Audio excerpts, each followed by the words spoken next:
राधे राधे, नमस्कार। कैसे हैं आप सब लोग? आशा करते हैं आप सब लोग अच्छे होंगे। आज हम बात करने जा रहे हैं मोहिनी एकादशी की कथा के बारे में, जो इस प्रकार है। एक दिन धर्मराज युधिष्ठिर ने भगवान श्री कृष्ण से पूछा कि हे केशव, वैशाख शुक्ल एकादशी को किस नाम से जानते हैं और उसकी कथा क्या है? पूजा हमें विधि समेत विस्तार से समझाइए।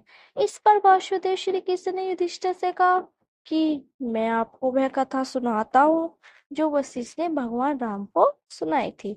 श्री कृष्ण ने बताया कि रामचंद्र ने श्री वशिष्ठ से पूछा कि हे गुरुवर, कोई ऐसा व्रत बताइए जो समस्त दुखों और पापों का नाश करने वाला हो। तब महर्षि वशिष्ठ ने कहा, हे राम, वैसे तो आपके नाम से ही सभी दुखों और पापों का नाश हो जाता है, पर आपके सवाल का जवाब लोगों को रास्ता दिखाएगा। महर्षि वशिष्ठ ने कहा कि वैशाख शुक्ल पक्ष की एकादशी, जिसे मोहिनी एकादशी कहते हैं, उसका व्रत सभी दुखों और पापों का नाश करने वाला है। इसकी कथा इस प्रकार है। सरस्वती नदी के तट पर भद्रावती नाम का नगर था। इसमें चंद्रवंशी राजा राज्य करते थे। इसी राज्य में धनपाल नाम का वैश्य भी रहता था। वह श्री हरि का भक्त था। वह लोगों की बहुत ही सेवा करता था।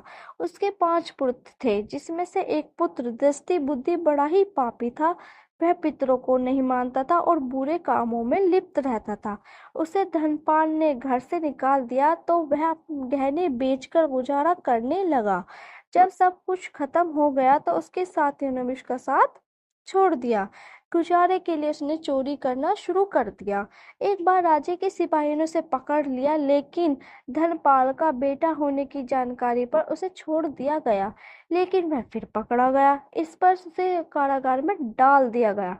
लेकिन कुछ दिनों बाद उसे नगर छोड़कर जाने के लिए कह दिया गया। इस पर वह वन में चला गया और बहेलिया बन गया। एक दिन भूखे प्यासे घूमते घूमते ऋषि कौंडिन्य के आश्रम पहुंच गया।